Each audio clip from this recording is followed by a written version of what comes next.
agriculture sector. As we all know, the 5-year plans in the early periods, more focus was given to increase the agricultural crop production, because immediately after political independence, our buffers were very less. Therefore, investment on huge irrigation projects and also other infrastructure have been given good fillip, and therefore large, medium. Hello. Sir, can you please share the PPT, sir? It is on. It's on. Is it not visible there? No, sir, not yet shared, sir. Tamare? Visible, sir. Yes. 1 second. Is it visible or not? Hello? No, sir, it is not visible. No, sir, not yet shared, sir. Visible, sir. Yeah, we are checking it again. Yes, sir. Thank you, sir. அந்த ஷேர்ல போய் திரும்ப வரணும்.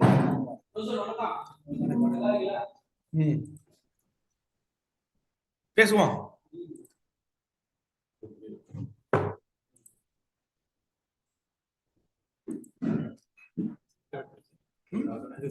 இந்த இருக்குல்ல.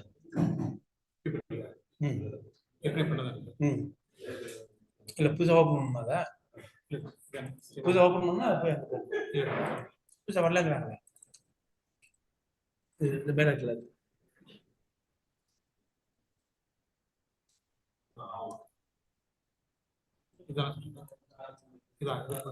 இதுதான் அது வர மாட்டேங்குது. க்ளோஸ் பண்ணிட்டு கல ஓபன் பண்ணலாம் சார். புதுசா சார். அதானே கல ஓபன் பண்ணாதானே? ஐயோ. ஓபன் பண்ணுங்க. க்ளோஸ் பண்ணிடுங்க. இப்போ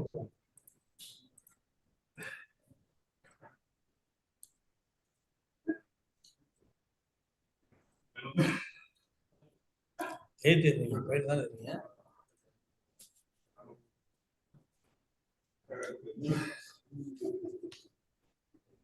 டெஸ்க்டாப் இருக்கு.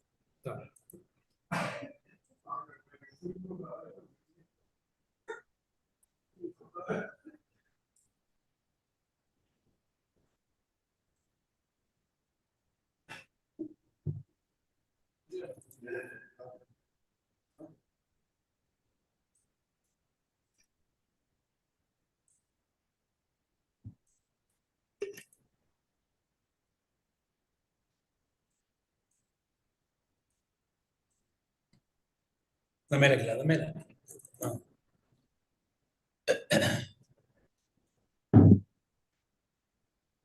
Is it visible now?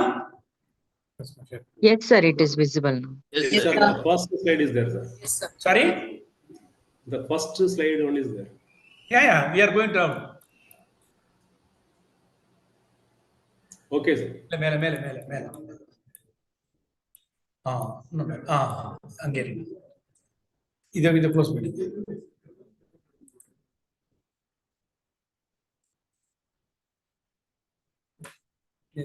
Talking or okay. Is it okay now? Hello? Yes, Here sir. is- Yes, sir. Yes, sir. Here is Yes, sir. section 4th, interventions in agriculture. Yes. Okay. Now, immediately after the political independence, we were giving importance to develop the rural infrastructure, including irrigation projects, marketing facilities, etc. And consequently, the irrigation and as well as cropping intensities improved, increased manifold. And simultaneously, our policy as well as the technological aspects were also given good fillip to cereals, 2 cereals as I told. And later, of late, we started attaching more importance to coarse cereals like minor millets, etc. And also, our focus was addressed towards improving the production in oilseeds, pulses, and horticultural crops, animal husbandry, fisheries. And ultimately, all these led to ensure food security alongside the nutritional security, though we have to go a long way for ensuring nutritional security. However, And there is a serious problem in post-harvest loss, and the present government is creating separate ministry called cooperation. As you all know, Mr. Shah is the Minister of Cooperation, and we are going to have a good amount of interventions to agriculture through cooperative sector. And this is expected to reduce the post-harvest loss and also ensure the good return to the farmers. And the technology and policy interventions ultimately enabled the rural transformation through green revolution technologies. And all these resulted in the form of new concepts like white revolution, which is related to milk production. Now, as I commented in the beginning, India is a leader in milk production, numbering around 210 million metric tons in the world. Blue revolution is referred to fisheries, both inland as well as marine fisheries. Yellow revolution is nothing but oil seeds. And friends, with all these, the technological mode of production, etc., our production in cereals is much comfortable. Animal husbandry is also comfortable, though the efficiency level is less. And on the other hand, the performance in oil seeds and the pulses is very, very dismal. Still, we are depending on importing from Russia, then the other countries, pulses and oil seeds, African countries, etc. And we have to give top priority for enhancing the production and productivity. In addition to this revolution mode, we also have the concept called technology mission on oil seeds and pulses, technology mission on horticultural commodities, etc. And then mission mode approach for improving the availability of farm machineries across the country. Sorry? Hello?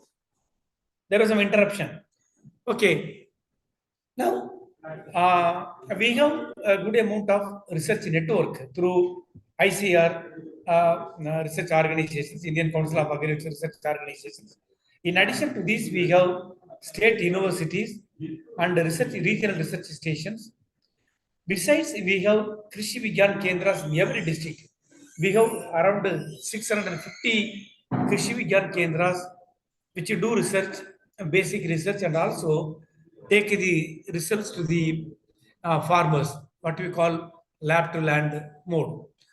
Also, we have development organizations like BAIF, Myrada. All these also contribute for taking the research from the field to from the laboratory to the farmers' field.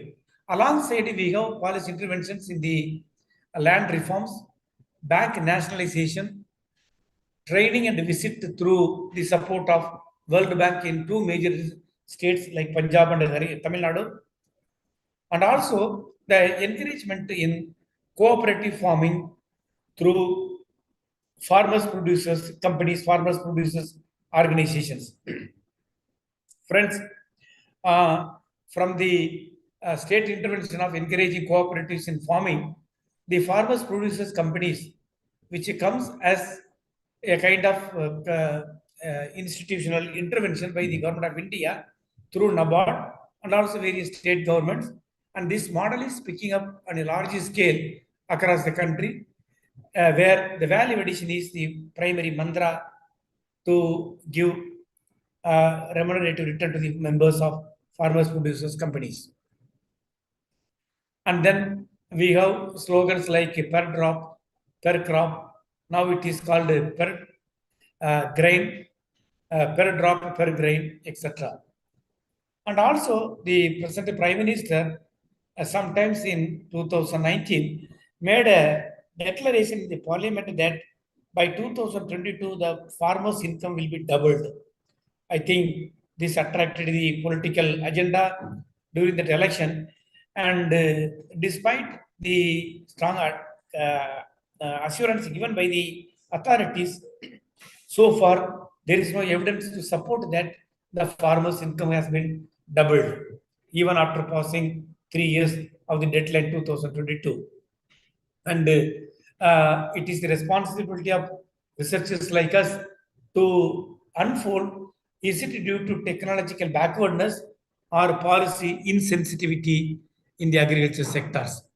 Friends, let me also take you to understand the major committees and the commissions constituted in India even before the political independence. In the year 1928, there was a commission called Royal Commission on Agriculture, which was constituted to document the problems, the prospects, the challenges, the opportunities in agriculture sector across the country, from Kashmir to Kanyakumari, from Mumbai to Gangtok, and it was a Bible for agricultural development in the country. And afterwards, the first Agriculture Reforms Committee in the year 1946 was headed by J.C. Kumarappa and other members like development thinkers like N.G. Ranga were associated.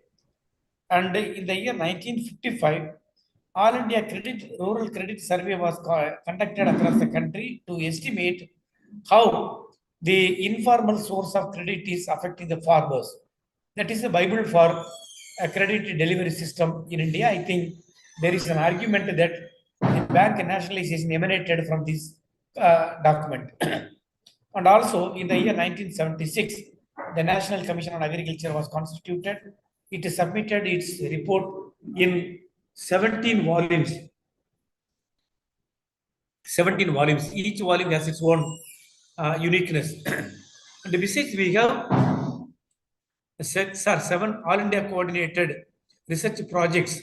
One unit is there in ISEC Bangalore, and between 1992 and 94, they also prepared agroclimatic planning documents across the country, and ISEC AERC Center was coordinating all that to map out the resources and also the policy documents.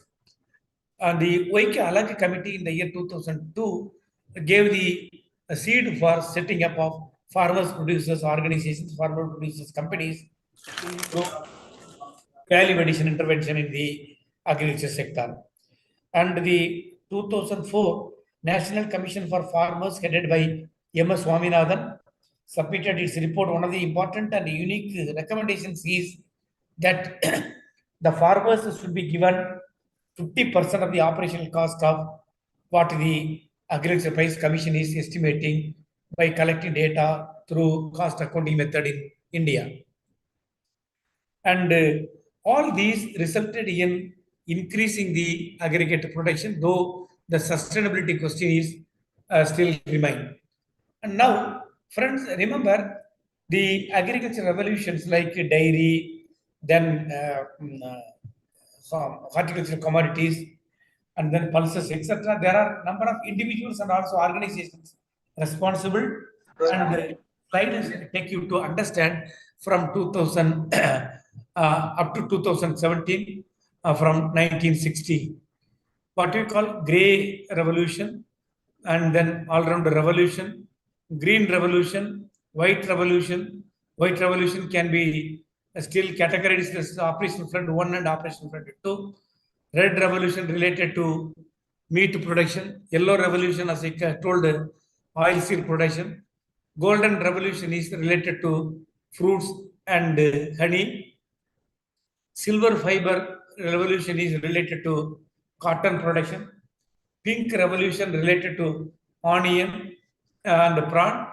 Protein revolution related to technology-driven second green revolution, what we call evergreen revolution in 2017, which was advocated by M.S. Swaminathan.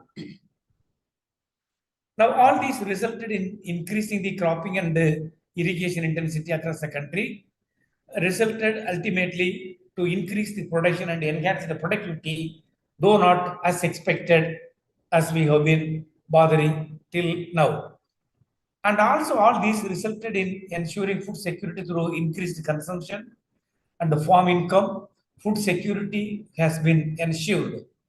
Now there is no starvation, deaths and famine issue, though in some pockets like remote areas, etc., there are some cases reported.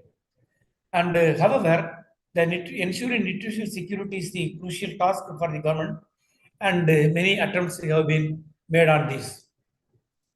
Only problem is how do we ensure the food security through the distribution of food grains to all the needy.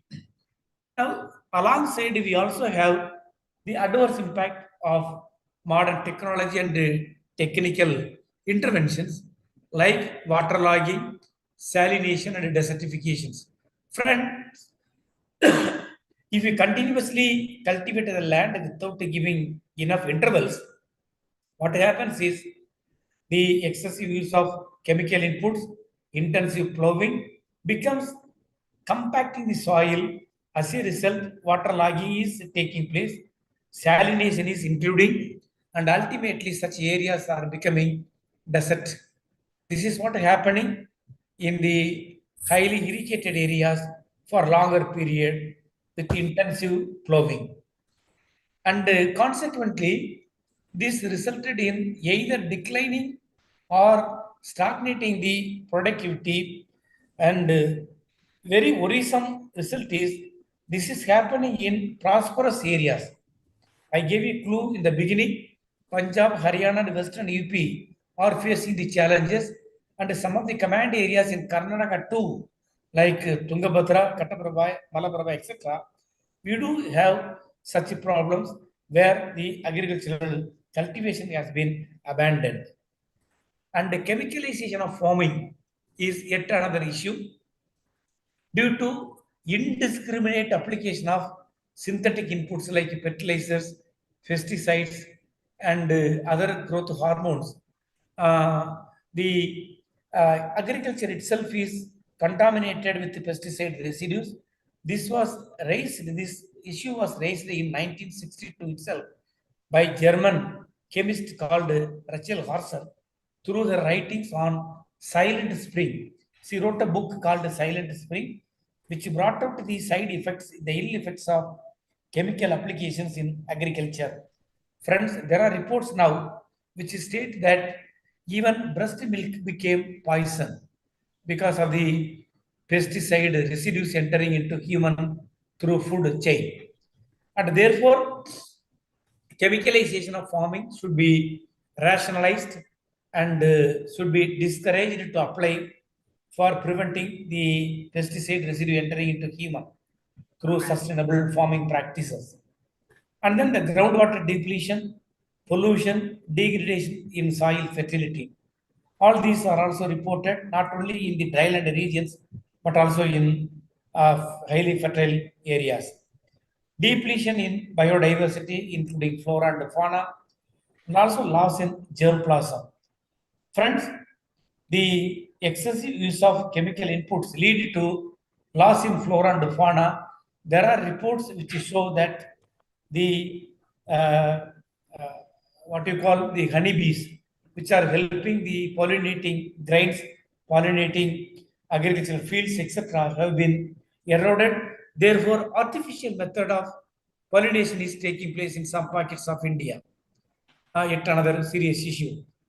And also the high capital intensive external input agriculture, what we call in brief KIA, the invasion of alien species like Lantana chimera and then Parthenium grass, Eriophyte mite, also intruding into select crops like coconut, etc., which affect the agricultural production and the productivity.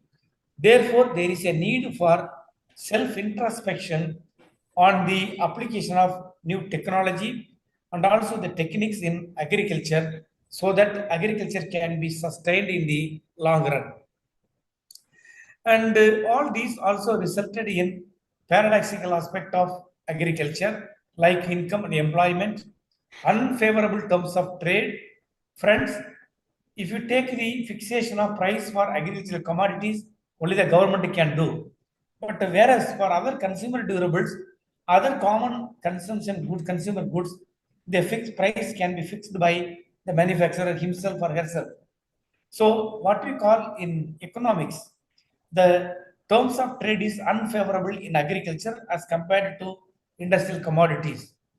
And then the price spread is 50%, more than 50%. It means whatever the farmers invest, only 50% is returned back. The remaining 50% goes to the middleman through price spread. And then post-harvest loss is estimated to be 30%. This is a criminal waste national loss to the hard-earned produce of commodities through the post-harvest loss India is losing. I think the present government is trying to construct a huge storage facility where the post-harvest loss can be reduced considerably. Inefficient resource use, and hence only the aggregate we are convinced, and the relative terms we are lacking. I mean, the yield productivity level is very less. Though the bank nationalization took place long back in 1969 and 80, still the non-banking financial institutions dominate in the dispersal of credit to the farming community.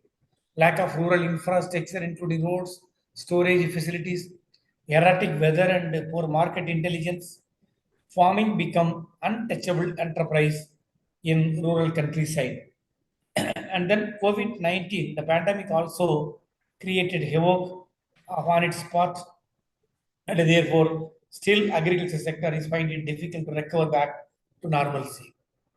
And then the resource endowed regions, inefficient use of natural resources is leading to problems in agriculture sector, and these lead to fatigues in the form of policy as well as technology. The price spread is quite high, estimated to be 50%. Lopsided growth process, both area as well as production. And then the supply of crucial inputs, including seed, water, etc., is untimely and expensive, quite expensive. Sometimes we also get spurious commodities like seed and other inputs are less quality, and therefore the farmers finding it to recoup the investment they made in agriculture.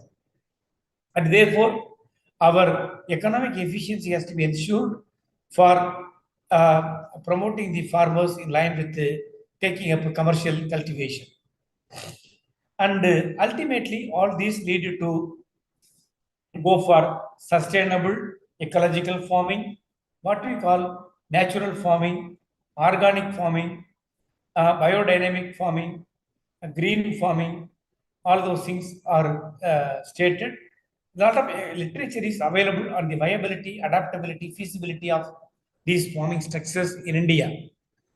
Though the conversion rate is less to organic agriculture, ultimately the policymakers as well as the researchers found that the organic agriculture system is more sustainable in the long run, and hence the distress can be minimized, and also the farmer's income can be ensured in the long run through the adoption of the scientific sustainable practices, including the application of crucial inputs like water and other natural resources, if you properly manage through the appropriate biological and labor-intensive techniques and technologies.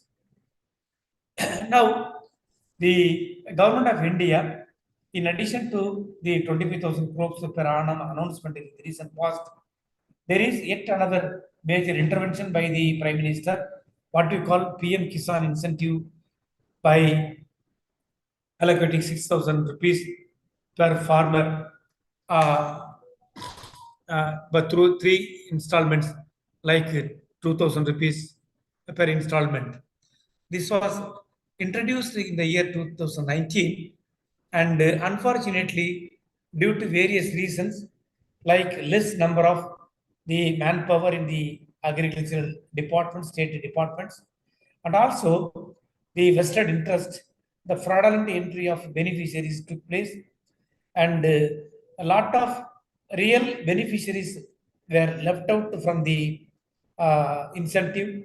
And as per the RTI revelations, in states like West Bengal, then Rajasthan, the real beneficiaries are not farmers, others. And on the other hand, some of the districts like Kallakurichi in Tamil Nadu and Chikmalapur in Karnataka, they were left out from the benefit of this incentive scheme by the union government. And there are a lot of loopholes which have been listed out and submitted to the state government as well as government of India. And now such issues have been rectified to larger extent. And rupees 335 crores have been recovered from the fraudsters. Now, there is another argument from this problem that the overall beneficiaries, number of beneficiaries started declining, and also the coverage is declining considerably. For instance, when it was introduced in the year 2018-19, 20,000 crores of rupees was earmarked for this program, for this supportive program. And around 13.15 crore farmers registered. They were identified for this scheme. And from these, in the first phase of 2018 and 2019, 6.71 crore farmers alone benefited from 13.15 crore farmers registered. And during the second phase, it came down to 4.91 from 6.71 crore of farmers. It shows there is minus 1.7 crore farmers from the list. There are arguments again. On the one side, the state says that there were wrong entries, they were rectified, they were excluded from the list. And in the third phase again, around 3.25 crore farmers were left out from the list. So only 1.73 crore farmers benefited.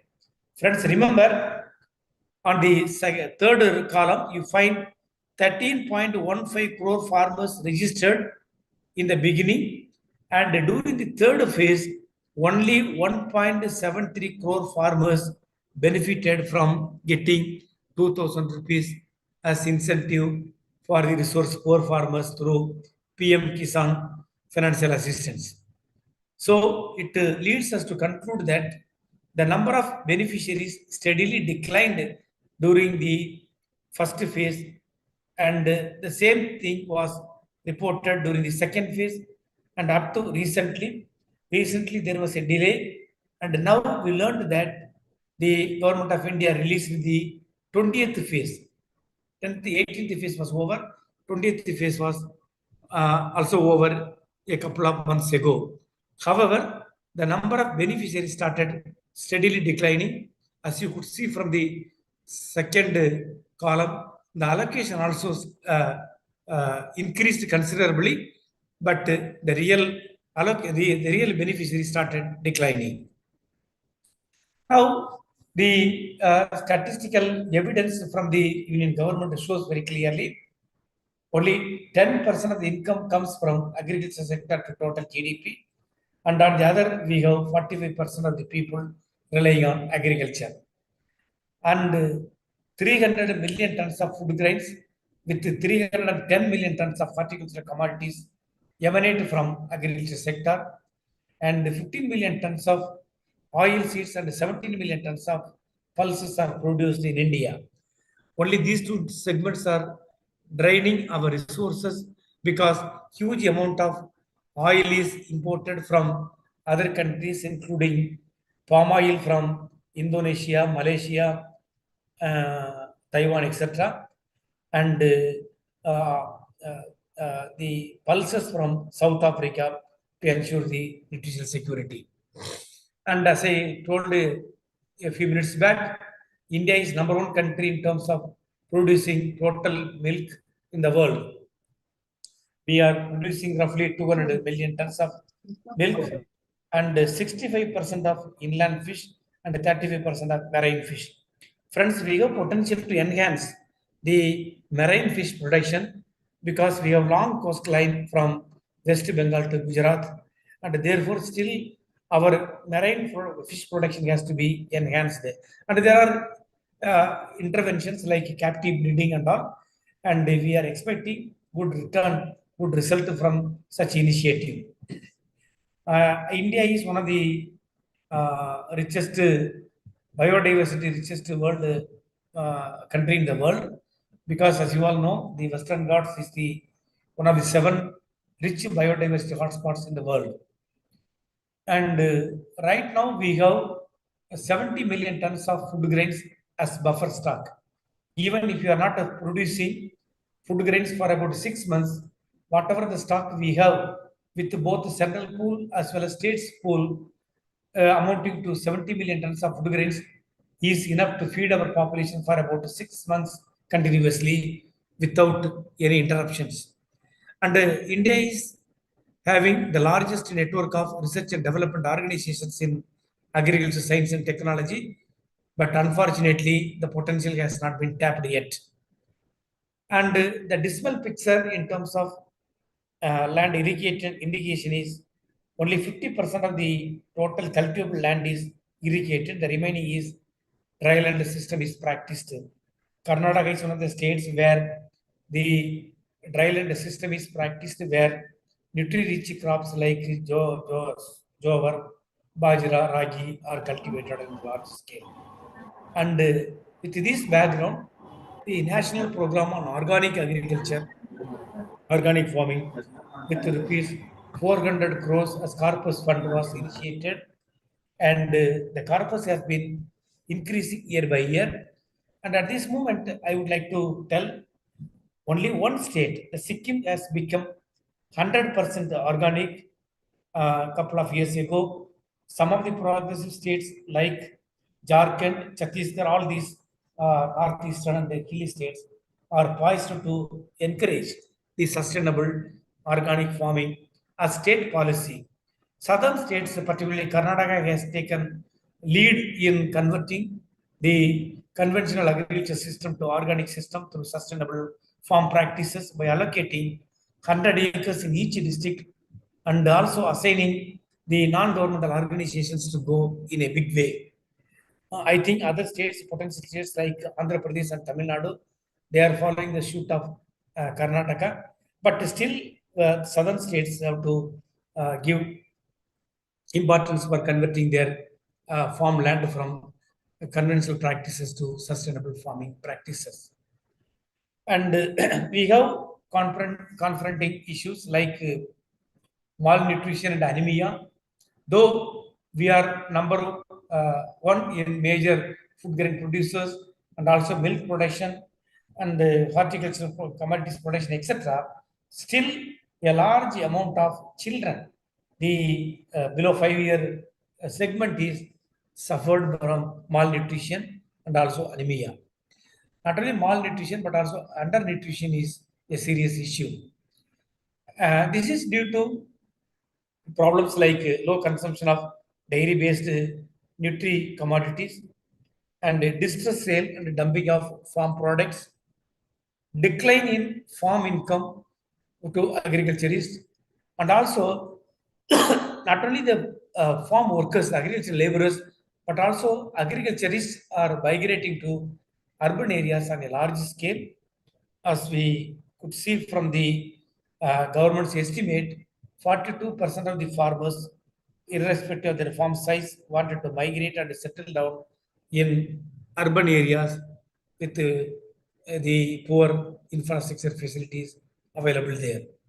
And therefore, in the scenario of high incidence of indebtedness, the defaulters ended up their lives by committing suicides, and therefore the advocates, policymakers, and the scientists are encouraging the sustainable farm practices.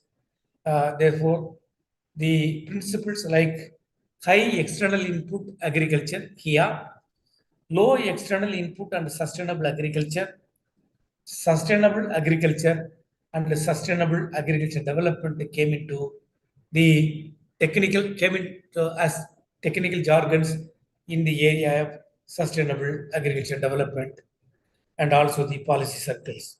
So friends, remember our focus from the budget allocation, from the policy formulations, from the fine tuning of existing policies, from capital intensive, high external input agriculture, we are shifting gradually through various interventions across states, across districts, across taluks, from high external input agriculture here to low external input and sustainable agricultural means. Our production is oriented towards this, and ultimately all this will lead to sustainable agriculture, and the end result is expected to be as sustainable agriculture development. Friends, you all know the concept of sustainable development, agriculture development got momentum in the year 1986 in the Global Convention on Agriculture, and only later, almost 6 years, in 1992, during the World Earth Summit in Rio de Janeiro in Brazil, the concept of sustainable agriculture came into wider use. And since then, we have been glamoring with the concept, though the practice is limited to handful of countries, and one of the countries is India. Now, let me also take you to highlight the problems, the difficulties, the challenges underwent the Indian agriculture sector during the pandemic COVID-19 in 2019 and 20. And in the beginning, we were little hesitant to accept it that it is a global pandemic, and slowly Indians started, and the curfew was imposed national level, and all the borders within country also sealed, whether it is backward region or forward region, whether it is resource endowed regions, male or female, the COVID affected every segment of the society in the country, in the world. And initially, it was thought that it is likely to be evaded in the short run due to the intervention by the medical practitioners and also the scientific development. But unfortunately, it continued, and still there is a fear that there is a likely that it will recur again. And initially, since it was a new pandemic and new to the local communities, and also the lack of coordination between union and the state governments, the intervention was very less in the beginning, and slowly it picked up, and later we could encounter the difficulties with all our limited resources, etc. And now the COVID-19 had a two-dimensional impact. One is negative and another one is positive. From the negative side, the economy was affected. The livelihood means of people were severely eroded. The informal sector was shaken. The micro, small, and medium enterprises was largely affected by the COVID-19. The hospitality sector, realty sector, banking segments, financial institutions, including non-banking financial institutions, service sector, trade, domestic and international level, the social sector like education also affected the natural resources in the forest and the wild animals, etc. And the positive side, friends, it also brought the people together. How do we share the concern and also the resources to a greater extent in the critical situation, like the pandemic? And essentially, primarily, the consumption of fossil fuels considerably reduced and completely absent in many areas. Due to this effect, even people sitting from Chandigarh could see the Himalayan ranges with the naked eyes. So that was the positive impact it had on the environment, and with the less pollution.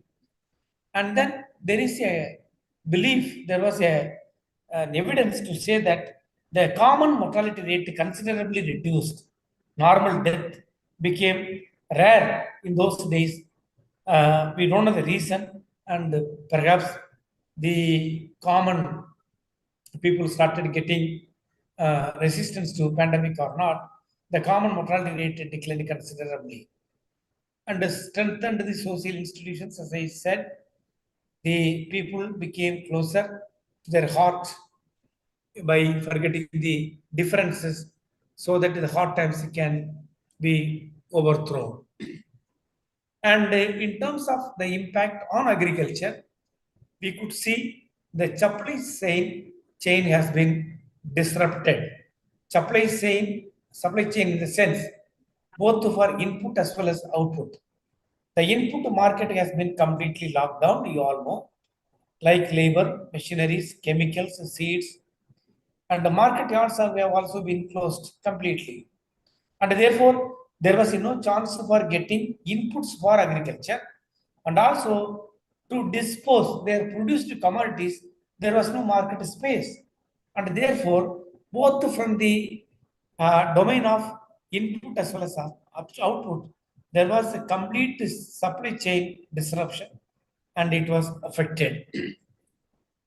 And due to the interruptions in demand side, low demand for farm commodities, price volatility, especially during the initial stages of the pandemic, and also panic buying. People started buying, and we know that the larger grocery shops and all, especially in developed countries, started rationing the selling of their commodities to the common people, where the Indian diaspora was large in number, like USA, European Union, West Asian countries, etc. And then huge out migration and shortage of labor, because whoever migrated from their homeland to elsewhere, they started getting back, and therefore there was a severe shortage in the local market, and hence most of the farmers, most of the agriculturists had to find a tough time to complete various farm operations due to paucity of labor supply. Non-availability of transport facilities, including trucks, lorries, tractors, tillers, levelers, etc. On the one hand, some of the machineries were utilized for land preparation and cultivation, and on the other, some of the instruments like trucks and tractors have been used for transporting the farm produce. So both from the production front as well as the marketing front, agriculture was affected. Unable to aggregate the harvested commodities from the farm gate due to paucity of transport facilities, and therefore farmers incurred heavy loss. I know the farmers who have cultivated banana and other highly perishable commodities incurred huge loss in our area. And the closure of agriculture, agri clinics like the fertilizer shop, pesticide shop, and agricultural implements, machinery selling shop, all affected the farming community to take up the farmer. Closure of agricultural markets like Raita Sande, Udavar Sandays in Tamil Nadu, Raitu Bazaars in Andhra Pradesh and North India. The farmers could not sell their commodities directly to farmers, directly to consumers in the farmers' markets. And this resulted in low employment, low income, low purchasing power, reduced purchase of vegetables and fruits, and hence the entire agriculture sector has been under entire agriculture sector was under severe stress. And due to closure of large gatherings, social functions, temple functions, etc., the demand for commodities like flowers and puja items have also been affected the farmers. Now, due to the voluntary restriction of movements from the state of goods and services across districts and the states, put the farmers in distress.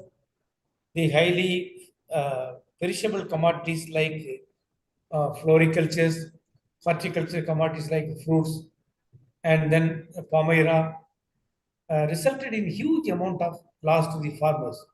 Friends, you may recollect last year, that means this crop year, the jackfruits, the watermelon, and mango alone, due to glut in the market, lost almost 5,000 crores worth of commodities. They could not export because there were marketing problems. There was a rumor that the watermelon was adulterated with the artificial coloring agent, etc. And this year, the horticulture producing farmers incurred huge loss in southern states, particularly Karnataka, Andhra Pradesh, Tamil Nadu, and Kerala. Same situation was there during pandemic as well.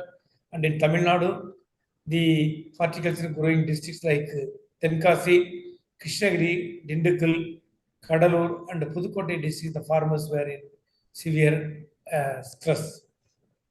And the various states, various districts, various regions found difficulties in taking up cultivation activities, taking up other agricultural activities like the weeding, pruning, and also harvesting, etc., before storing the commodities in the markets and also transporting to the market yards. Therefore, the entire supply chain from cultivation to end point, there were the stress, and ultimately not only the farmers but also the consumers were affected seriously, and a huge amount of loss was incurred by the farmers to a greater deal. There are cases which I have listed out. I don't want to go into the details of that due to a paucity of time.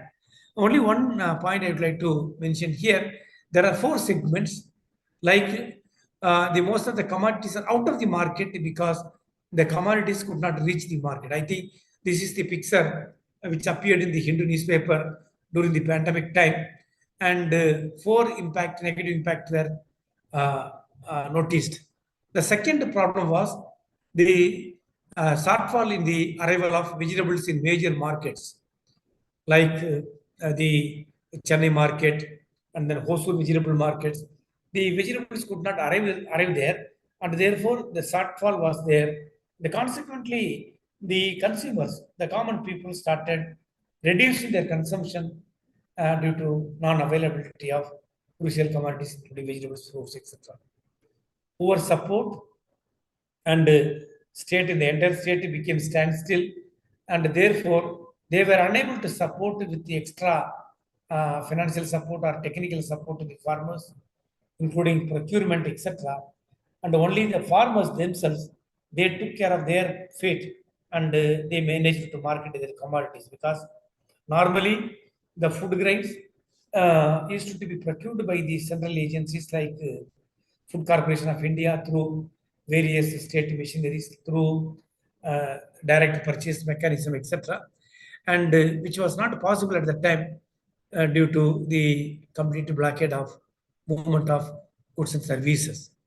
And then the fourth important negative impact on farmers is through price crash in the market.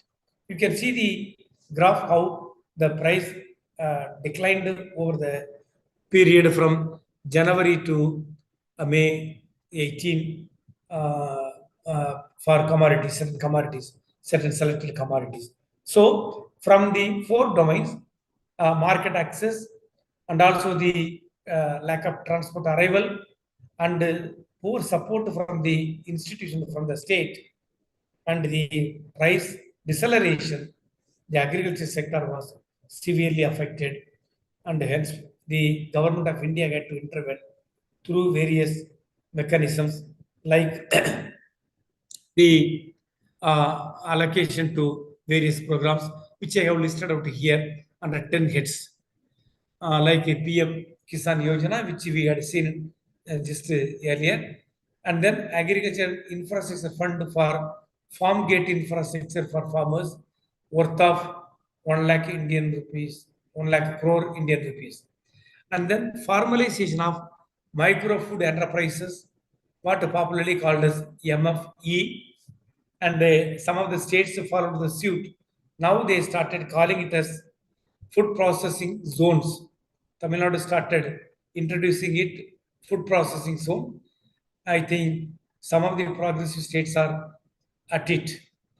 And then Pradhan Mantri Matsya Sambadana Yojana, where 20,000 crore Indian rupees, 20,000 crore Indian rupees was allotted for that. And then setting up of animal husbandry infrastructure development fund with 15,000 crore rupees. And essentially, two aspects like food and mouth disease for animals were focused with this fund during the pandemic period. And then promotion of medicinal plant cultivation with a budget allocation of 4,000 crores. And then 500 crores were allocated to total what we call tomato, onion, and potato. These are common agricultural commodities which any household look what we call top: tomato, onion, and potato. And then promoting apiculture, the honey cultivation, with 500 crores in the Gangetic region. And then with the PM Kisan Fund of rupees 6,000 per annum, just we discussed, the Indian 86.9 million farmers were benefited from this fund. So, friends, the union government came into rescue to deal with the pandemic, and almost, if you could see, 10 areas of focal point was addressed by the union government. In addition to these, there are state governments, there are development organizations. On their part, they attempted to rescue and support the agriculture sector to neutralize the production and also the marketing of commodities. Now, I have been mentioning that the productivity is a major issue in the Indian subcontinent. You can see the case with your own eyes for selected commodities like paddy, sugarcane, pulses, maize, cotton, and oilseeds. Here, if you see the productivity performance in Tamil Nadu, which is relatively progressive in agriculture sector, the all India performance is much below, except the cotton, except the cotton. For other crops, paddy, sugarcane, pulses, maize, oil seeds, the performance in Tamil Nadu is performance in the form of output or yield or productivity per unit land is quite impressive, though it is also less than the performance in some of the European Union countries and also USA. And the irrigation facility in India and the selected state of Tamil Nadu, you can find the India, we have only 50% of net sown area is irrigated. On the other hand, in Tamil Nadu, we have less than 32% of the net sown area under irrigation. That means, in terms of irrigation availability, India has better performance and Tamil Nadu has limited performance, despite the productivity is impressive in Tamil Nadu. Maybe the farmers are utilizing the resources more effectively. And then the source of irrigation, the flood irrigation in the form of canal is amounted to 35% in India and 30% in Tamil Nadu. And on the other hand, the groundwater irrigation, tube wells and pump sets, the percentage is 60% in Tamil Nadu and only 40% for the country as a whole. Because Tamil Nadu, the electricity is highly subsidized. Farmers are getting, irrespective of the size, whether marginal, small, or medium farmers, or large farmers, they are getting free supply from the state transmission, and therefore most of the farmers dug tube wells and drawing the water from tube wells, and therefore the extent has gone to 60% in Tamil Nadu, and India it is 40%. Again, there may be arguments among the participants that the groundwater use may be less efficient in Tamil Nadu because the water is available free of cost. And there are arguments starting from B.D. Dhawan, A. Vaidyanathan, and currently Dr. Narayanamurthy has been arguing that we have to impose price for the groundwater, we are dry. Otherwise, the farmers will non-judicially utilize the crucial resources. Therefore, the government of India as well as the different state governments are uh, exploring the possibility for imposing water fees.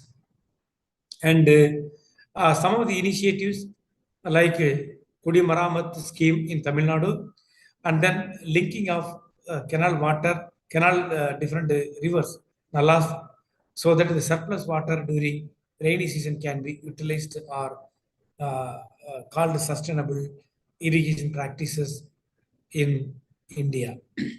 And also, we are pumping huge resources in the form of subsidy to farmers who are installing micro irrigation systems like drip irrigation and sprinkler in the Indian countryside.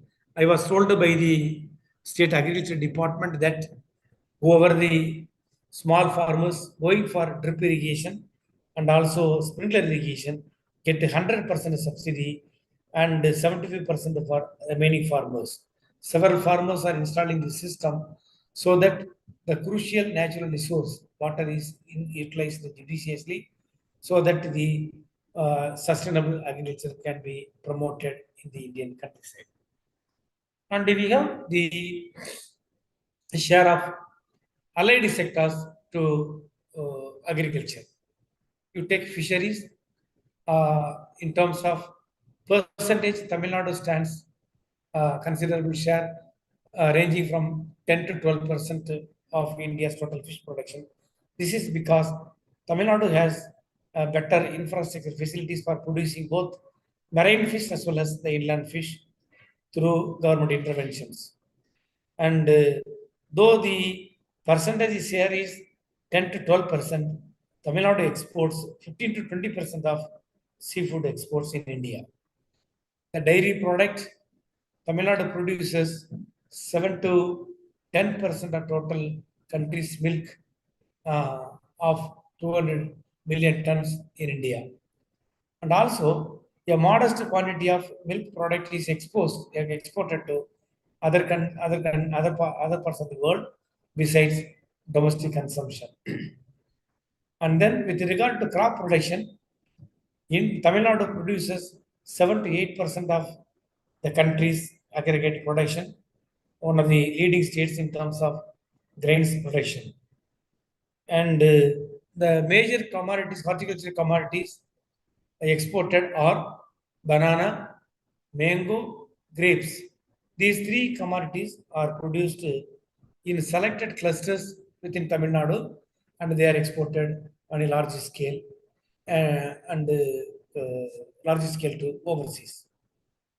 Now, friends, having highlighted wider issues, now let me sum up in general terms the necessary short-term and long-term policy interventions required for promoting the agriculture sector in general, more specifically the sustainable agriculture development in India in particular. First and foremost intervention could be periodical regular survey of agriculture situation and ensure decent compensation in case if there are any distress, whether it is due to climate change or man-made issues, etc. The periodical survey, regular survey, will give the situation on the farm economy. Therefore, appropriate intervention mechanism can be introduced in the form of giving compensation to the farming community so that their livelihood can be ensured. And also, there is a possibility to extend relief with rupees 5,000 per acre of cropped land, depending upon the magnitude of damage caused for the crop or produce either by drought, flood, or cyclone, etc. Leave alone the pandemic to COVID-19 as such. Cancel the interest amount of crop loan and give moratorium for repayment during emergencies like pandemic.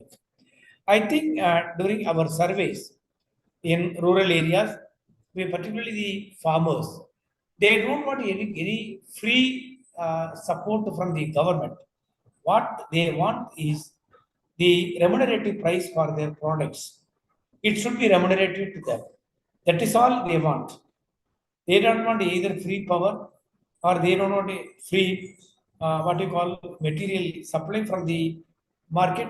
And what they want is the remunerative price for their product, which covers whatever the investment they make to produce various farm commodities. And also make to ensure that the minimum support price is given to farmers in appropriate time. Friends, I made a mention. There are three commodities which met with distress sale in South Indian states: watermelon, jackfruit, and mango.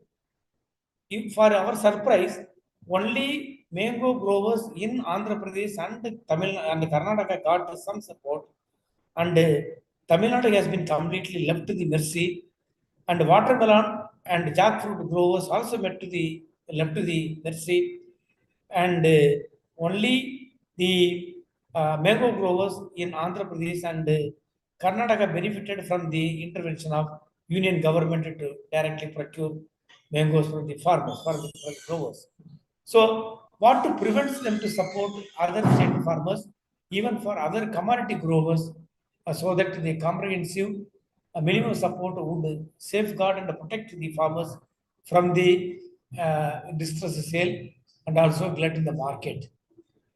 Wherever possible, wherever it is quite convenient, the state machineries may procure the produce with a decent price.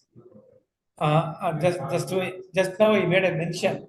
The Karnataka government came forward to procure the mango in line with the Andhra Pradesh state. And why don't we introduce the same thing for other commodities whenever it is required?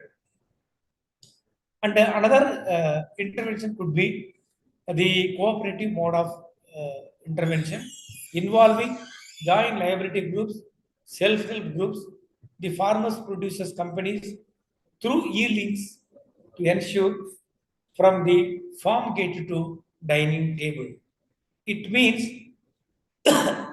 even the self-help groups, joint liability groups, farmers producers organizations can be put to use to produce various commodities from the farm plots so that they can be aggregated in the farm gate level and they can be brought to the dining table. That means consumers.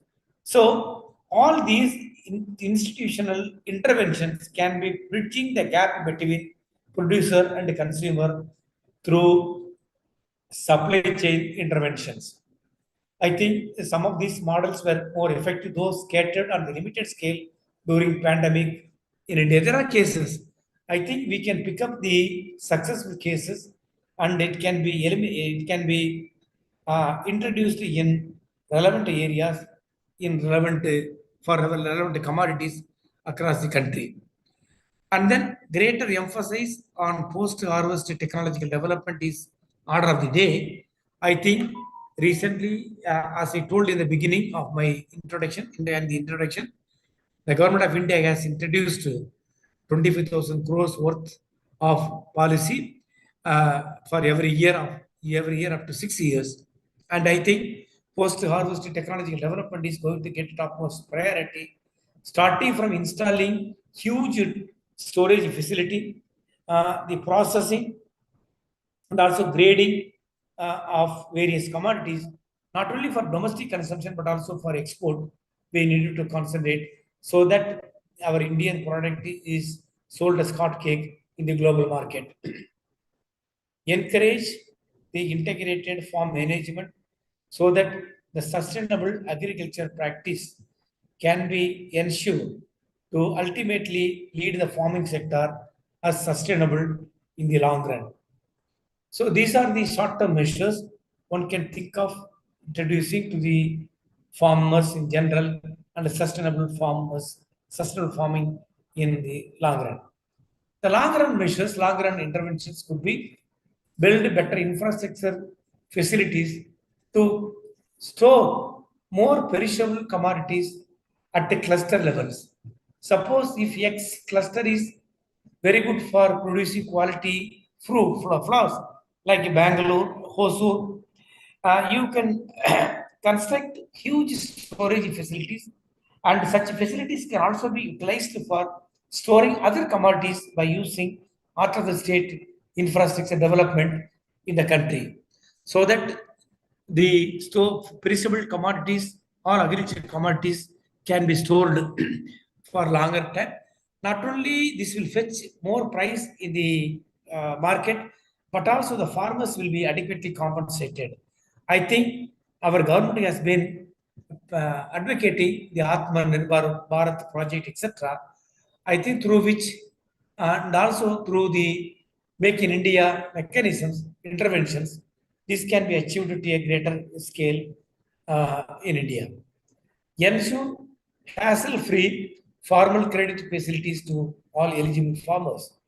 Friends, though the papers, the rules and regulations, the announcements make a mention that the facility has been facilitated more at ease to deliver the formal credits to the farmers.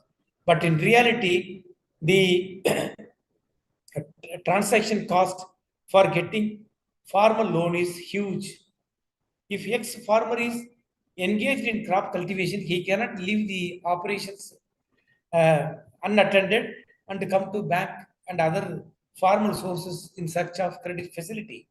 Therefore, every effort must be made to ensure that the credit is extended to deserving farmers, eligible farmers, without much hassle.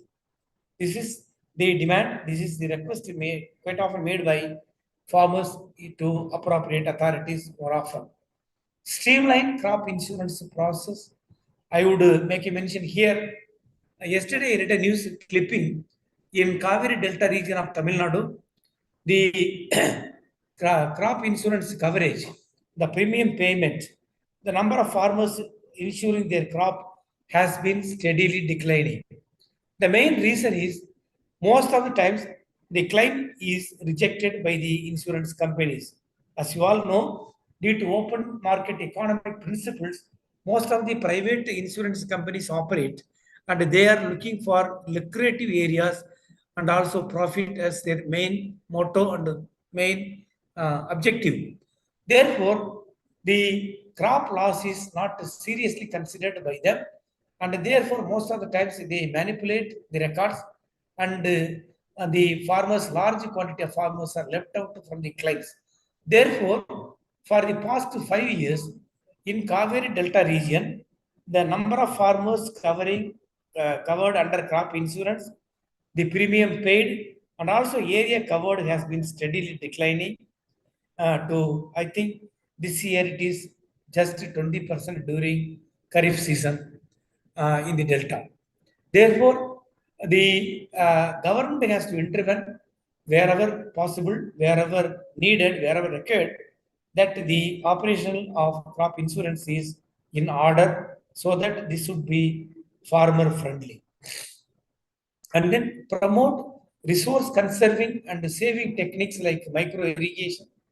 I told already, there is a government scheme, complete 100% subsidy for resource poor farmers, and this can be extended to some extent to the large farmers who are needing such facilities in real terms, to encourage the promotion of micro irrigation structures through drip irrigation as well as the sprinkler irrigation in the countryside, so that the natural resource can be conserved considerably, preserved, and also the farmers' energy can be reduced considerably. Ensure timely supply of crucial inputs like seeds, fertilizers, pesticides without compromising quality in time. That is very important. I remember I read a report in Karnataka. has northern district, one of the northern districts. There was a fire at the farmers who were assembled to collect their seeds in the cooperative stores because huge crowd was there and a limited quantity of agricultural input was stored there. Therefore, the farmers had to fight, and the police were called to disperse the crowd, quell the crowd. Therefore, we have strong network of research stations, and only thing is we have to plan accordingly and keep the inputs ready, the required quantity, and then link market channels from dominant crop growth centers to regional level for aggregating such commodities and transportation. For instance, if you have some clusters which are growing a potato, onion, these are all medium perishable commodities. So you have the cluster centers to collect and store there, grade them, process, grade them, pack them, and directly they can be transported to market instead of bringing to wholesale markets. Like onion is brought to Nasik, and then flowers are taken to transported to Bangalore, like So instead of doing that, we can have at the cluster level, and they can be aggregated at the regional level, and from there it can be dispersed to the market. Integrate all major mandis with the ENOM mode. Though this was initiated almost a decade ago, still around 700 market centers in the country have been connected with the ENOM, and therefore all the market mandis should be encouraged, should be made to integrate so that the farmers will benefit on a large scale. The mechanism can be effectively deployed. Both technological and the policy interventions are essential to go hand in hand to develop Indian agriculture on a sustainable manner.